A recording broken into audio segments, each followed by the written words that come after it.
ನಮಸ್ತೆ ಎಲ್ರಿಗೂ, ನಾನು ಶೋಭಾ. ಈ ಒಂದು ಬೇಸಿಗೆ ಕಾಲಕ್ಕೆ ಅದು ಮಾವಿನ ಹಣ್ಣಿನ ಸೀಸನಲ್ಲಿ ತಪ್ಪದೆ ಎಲ್ಲರೂ ಮನೆಯಲ್ಲೂ ಮಾಡಬೇಕಾದಂತಹ ಒಂದು ರೆಸಿಪಿನ ತೋರಿಸ್ತಾ ಇದ್ದೀನಿ. ತುಂಬ ರುಚಿಯಾಗಿರುತ್ತೆ, ಹಾಗೆ ನಮ್ಮ ದೇಹಕ್ಕೆ ಅಷ್ಟೇ ತಂಪಾಗಿರುತ್ತೆ. ಇದನ್ನು ರೆಡಿ ಮಾಡ್ಕೊಳ್ಳೋದಕ್ಕೆ ಜಾಸ್ತಿ ಸಮಯ ಆಗ್ಬೋದು, ಹಾಗೆ ಪದಾರ್ಥ ಆಗ್ಬೋದು, ಯಾವುದು ಕೂಡ ಬೇಡ. ಈ ಮಾವಿನ ಹಣ್ಣಿನ ಸೀಸನ್ ಮುಗಿಯೋಷ್ಟರೊಳಗೆ ತಪ್ಪದೆ ಒಂದ್ಸಲ ಈ ರೆಸಿಪಿನ ಟ್ರೈ ಮಾಡಿ. ಇವಾಗ ಮಾಡೋ ವಿಧಾನ ನೋಡೋಣ. ಮೊದಲು ನಾವು ಸ್ವಲ್ಪ ಹಾಲನ್ನು ಕಾಯಿಸ್ಕೊಳ್ಳೋಣ. ಹಾಲು ಕಾಯಿಸ್ಕೊಳ್ಳೋದಕ್ಕೆ ಗ್ಯಾಸ್ ಆನ್ ಮಾಡಿ ಒಂದು ಪಾತ್ರೆನ ಬಿಸಿ ಇಟ್ಟು ಹಾಲು ಹಾಕ್ತಾ ಇದ್ದೀನಿ. ಹಾಲು ಬಂದು ಅರ್ಧ ಲೀಟ್ರ್ ಹಾಲು. ನಿಮ್ಮ ಮನೆಯಲ್ಲಿ ಟೀ ಕಾಫಿಗೆ ಯಾವ ಹಾಲನ್ನ ಉಪಯೋಗಿಸ್ತೀರೋ ಅದನ್ನೇ ಹಾಕ್ಕೊಳ್ಳಿ. ನಿಮ್ಗೆ ಎಷ್ಟು ಬೇಕು ಅಷ್ಟು ಹಾಕ್ಕೋಬೋದು. ಇಲ್ಲಿ ನಾನು ಅರ್ಧ ಲೀಟ್ರ್ ಹಾಲು ಹಾಕ್ಕೊಂಡು ಹಾಲಿಗೆ ಸ್ವಲ್ಪ ನೀರನ್ನು ಕೂಡ ಹಾಕ್ಕೊಂಡಿದ್ದೀನಿ. ಅರ್ಧ ಲೀಟ್ರ್ ಹಾಲಿಗೆ ಒಂದು ಕಾಲು ಭಾಗದಷ್ಟು ನೀರು ಹಾಕ್ಕೊಂಡು ಚೆನ್ನಾಗಿ ಹಾಲನ್ನು ನಾವು ಬೇಯಿಸ್ಕೋಬೇಕು.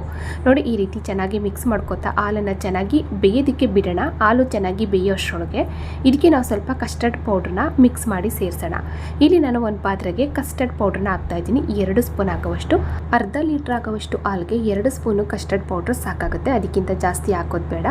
ಇವಾಗ ಗಂಟಿಲ್ಲದೆ ಇರೋ ಹಾಗೆ ನೋಡಿ ಈ ರೀತಿ ಚೆನ್ನಾಗಿ ನಾವು ಮಿಕ್ಸ್ ಮಾಡ್ಕೋಬೇಕು. ಈ ರೀತಿ ಚೆನ್ನಾಗಿ ಮಿಕ್ಸ್ ಮಾಡಿಕೊಂಡು ಆವಾಗಲೇ ನಾವು ಕಾಯೋದಕ್ಕೆ ಬಿಟ್ಟಂಥ ಹಾಲಿಗೆ ಸೇರಿಸೋಣ. ಹಾಲು ಕೂಡ ನೋಡಿ ಚೆನ್ನಾಗಿ ಕುದೀತಾ ಇದೆ. ಈ ರೀತಿ ಚೆನ್ನಾಗಿ ಕುದಿಬೇಕು ಹಾಲು. ಇವಾಗ ನಾವು ಇದಕ್ಕೆ ಈಗ ತಾನೇ ಮಿಕ್ಸ್ ಮಾಡಿದಂಥ ಈ ಕಸ್ಟರ್ಡ್ ಮಿಶ್ರಣನ ಸೇರಿಸೋಣ. ಎಲ್ಲನೂ ಕೂಡ ಸೇರಿಸ್ಕೊಂಡು ಇವಾಗ ನಾವು ಚೆನ್ನಾಗಿ ಇದನ್ನು ಮಿಕ್ಸ್ ಮಾಡ್ಕೋಬೇಕು. ಈ ಕಸ್ಟರ್ಡ್ ಪೌಡ್ರ್ ಮಿಶ್ರಣನ ಹಾಕಿದ ಮೇಲೆ ಹಾಲು ಗಟ್ಟಿಯಾಗುತ್ತೆ, ಸ್ವಲ್ಪ ಗಟ್ಟಿಯಾಗುತ್ತೆ. ಚೆನ್ನಾಗಿ ಮಿಕ್ಸ್ ಮಾಡಿಕೊಂಡು ಇನ್ನೊಂದು 2 ಕುದಿ ಬೇಯಿಸ್ಕೊಂಡ್ರೆ ಸಾಕು. ಕಸ್ಟರ್ಡ್ ಪೌಡ್ರ್ ಹಾಕಿದ ಮೇಲೆ ತುಂಬ ಹೊತ್ತು ಬೇಯಿಸೋದು ಬೇಡ. 1-2 ಕುದಿ ಇದನ್ನು ಚೆನ್ನಾಗಿ ಬೇಯಿಸ್ಕೊಳ್ಳೋಣ. ಇವಾಗ ನೋಡಿ ಇದು ಚೆನ್ನಾಗಿ ಬೇಯೋದಕ್ಕೆ ಸ್ಟಾರ್ಟ್ ಆಗ್ತಾ ಇದೆ. ಇವಾಗ ಇದಕ್ಕೆ ಸ್ವಲ್ಪ ಸಕ್ಕರೆ ಹಾಕೋಣ.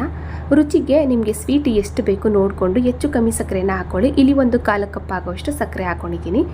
ಮಾವಿನ ಹಣ್ಣು ಸೇರಿಸ್ತೀವಿ ನೋಡಿ, ಹಂಗಾಗಿ ಅದರಲ್ಲೂ ಕೂಡ ಸ್ವೀಟ್ ಅಂಶ ಅನ್ನೋದಿರುತ್ತೆ. ಹಂಗಾಗಿ ಸಕ್ಕರೆನ ಸ್ವಲ್ಪ ಕಡಿಮೆನೇ ನಾವು ಸೇರಿಸ್ಕೋಬೇಕು. ಇವಾಗ ಸಕ್ಕರೆ ಹಾಕಿದ ಮೇಲೆ ಚೆನ್ನಾಗಿ ಮಿಕ್ಸ್ ಮಾಡಿಕೊಂಡು ನೋಡಿ ಇನ್ನೊಂದು ಕುದಿ ನಾನು ಚೆನ್ನಾಗಿ ಕುದಿಸ್ಕೊಂಡು ಕಂಪ್ಲೀಟಾಗಿ ಗ್ಯಾಸ್ ಆಫ್ ಮಾಡಿದ್ದೀನಿ. ನೋಡಿ ಇಷ್ಟೇ ಇದು.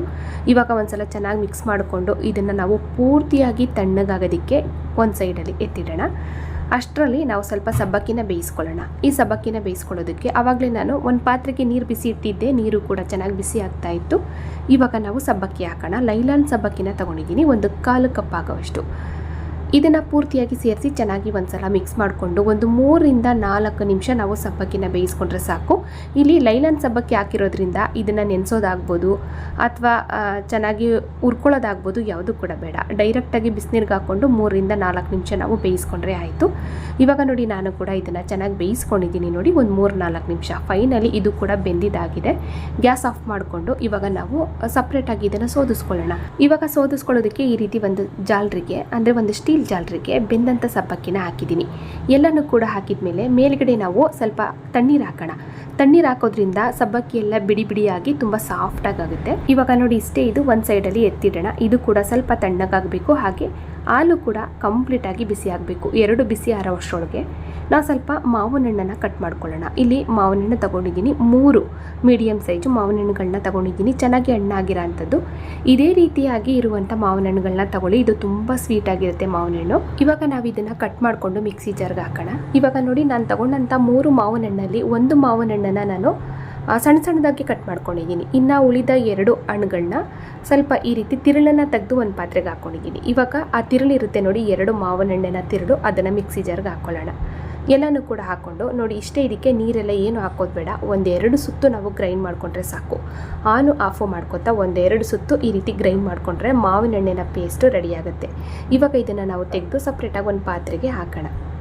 ಇವಾಗ ನೋಡಿ ಗ್ರೈಂಡ್ ಮಾಡಿದಂಥ ಈ ಮಾವಿನ ಹಣ್ಣಿನ ಪೇಸ್ಟನ್ನೆಲ್ಲನೂ ಕೂಡ ಈ ರೀತಿ ಒಂದು ಪಾತ್ರೆಗೆ ಹಾಕ್ತಾ ಇದ್ದೀನಿ. ಎಲ್ಲನೂ ಕೂಡ ಹಾಕ್ಕೊಂಡು ಇವಾಗ ಇದಕ್ಕೆ ಹಾಲು ಹಾಕೋಣ. ಈ ಕಸ್ಟರ್ಡು ಮತ್ತು ಹಾಲು ಎರಡನ್ನೂ ಕೂಡ ನಾವು ಚೆನ್ನಾಗಿ ಕಾಯಿಸ್ಕೊಂಡು ಬಿಸಿ ಆರೋದಕ್ಕೆ ಬಿಟ್ಟಿದ್ದೋ ನೋಡಿ, ಕಂಪ್ಲೀಟಾಗಿ ತಣ್ಣಗಾಗಿದೆ.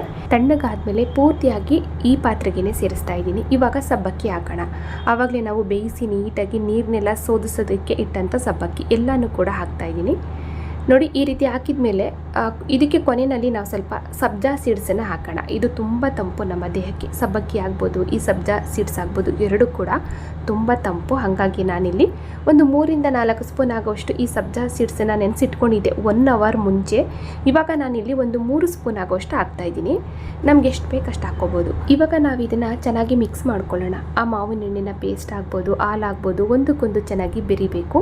ಈ ನೋಡಿ ಈ ರೀತಿ ಚೆನ್ನಾಗಿ ಇದನ್ನು ಮಿಕ್ಸ್ ಮಾಡ್ಕೋಬೇಕು. ನೋಡಿ ಇಷ್ಟೇ, ಇದು ತುಂಬ ರುಚಿಯಾಗಿರುತ್ತೆ. ಈ ರೀತಿ ಚೆನ್ನಾಗಿ ಒಂದ್ಸಲ ಮಿಕ್ಸ್ ಮಾಡಿಕೊಂಡು ಇವಾಗ ಕೊನೆಯದಾಗಿ ಇದಕ್ಕೆ ಸ್ವಲ್ಪ ನಾನು ಸಣ್ಣದಾಗಿ ಕಟ್ ಮಾಡಿ ಇಟ್ಕೊಂಡಂಥ ಮಾವಿನ ಹಣ್ಣಿನ ಪೀಸಸ್ನ ಹಾಕ್ತಾಯಿದ್ದೀನಿ. ಮೇಲ್ಗಡೆ ಈ ರೀತಿ ಹಾಕೋದ್ರಿಂದ ನಮಗೆ ಕುಡಿಬೇಕಾದ್ರೆ ಮಧ್ಯ ಮಧ್ಯ ಸಿಕ್ಕಿದ್ರೆ ತುಂಬ ರುಚಿಯಾಗಿರುತ್ತೆ. ಇವಾಗ ನೋಡಿ ಎಲ್ಲನೂ ಕೂಡ ಸೇರಿಸ್ಕೊಂಡು ಚೆನ್ನಾಗಿ ಒಂದ್ಸಲ ಮಿಕ್ಸ್ ಮಾಡ್ಕೊಳ್ಳೋಣ. ಇದಕ್ಕೆ ನಾನು ಏಲಕ್ಕಿ ಪುಡಿ ಎಲ್ಲ ಏನೂ ಸೇರಿಸ್ತಾ ಇಲ್ಲ. ನಿಮ್ಗೆ ಇಷ್ಟ ಇತ್ತು ಅಂದರೆ 1 ಸ್ಪೂನ್ ಏಲಕ್ಕಿ ಪುಡಿನ ಹಾಕಿ ಮಿಕ್ಸ್ ಮಾಡ್ಕೋಬೋದು. ಇಲ್ಲಿ ನಾನು ಏಲಕ್ಕಿ ಪುಡಿ ಯಾಕೆ ಹಾಕಿಲ್ಲ ಅಂದರೆ ಆ ಮಾವಿನ ಹಣ್ಣಿನ ಫ್ಲೇವರೇ ತುಂಬ ಚೆನ್ನಾಗಿರುತ್ತೆ. ನನಗೆ ಮಾವಿನ ಹಣ್ಣಿನ ಘಮ ಅಂದರೆ ತುಂಬ ಇಷ್ಟ. ಹಾಗಾಗಿ ಎಕ್ಸ್ಟ್ರಾ ನಾನು ಏಲಕ್ಕಿ ಪುಡಿ ಎಲ್ಲ ಏನೂ ಹಾಕ್ತಾಯಿಲ್ಲ. ನೋಡಿ ಇಷ್ಟೇ, ಇದು ಸಖತ್ ರುಚಿಯಾಗಿ ಮತ್ತು ತುಂಬ ಸಿಂಪಲ್ಲಾಗಿ ಬೇಸಿಗೆ ಕಾಲಕ್ಕೆ ಮತ್ತು ಈ ಒಂದು ಮಾವಿನ ಹಣ್ಣಿನ ಸೀಸನಲ್ಲಿ ತಪ್ಪದೆ ಎಲ್ಲರೂ ಮನೆಯಲ್ಲೂ ಮಾಡಬೇಕಾದಂಥ ಒಂದು ರೆಸಿಪಿ ರೆಡಿ ಆಯಿತು. ಖಂಡಿತ ಟ್ರೈ ಮಾಡಿ. ಮಕ್ಕಳಾಗ್ಬೋದು, ದೊಡ್ಡವರಾಗ್ಬೋದು, ಎಲ್ಲರೂ ಕೂಡ ಇದನ್ನು ಕುಡಿಬೋದು. ಮತ್ತು ಫ್ರಿಜ್ಜಲ್ಲಿಟ್ಟು ಇದನ್ನು ತಣ್ಣಗೆ ಮಾಡಿ ಕುಡಿದ್ರೆ ಇನ್ನೂ ಚೆನ್ನಾಗಿರುತ್ತೆ. ಖಂಡಿತ ಟ್ರೈ ಮಾಡಿ. ನೋಡಿದ್ರಲ್ಲ ಫ್ರೆಂಡ್ಸ್, ಇವತ್ತಿನ ಈ ಮ್ಯಾಂಗೋ ಕಸ್ಟರ್ಡ್ ಮಿಲ್ಕ್ ರೆಸಿಪಿ ನಿಮಗೆಲ್ರಿಗೂ ಇಷ್ಟ ಆಯಿತು ಅನ್ಕೋತೀನಿ. ಇಷ್ಟ ಆದರೆ ಲೈಕ್ ಮಾಡಿ, ಶೇರ್ ಮಾಡಿ. ಹಾಗೆ ಇದೇ ರೀತಿ ಇನ್ನಷ್ಟು ಈಜಿ ರೆಸಿಪಿಗಳಿಗಾಗಿ ನೋಡಿ ತಿಳಿ ಮಾಡಿ ಕಲಿ ಚಾನಲ್ನ ಸಬ್ಸ್ಕ್ರೈಬ್ ಮಾಡ್ಕೊಳ್ಳಿ. ಹಾಗೆ ಬೆಲ್ ಬಟನ್ನು ಕೂಡ ಕ್ಲಿಕ್ ಮಾಡಿ. Thank you for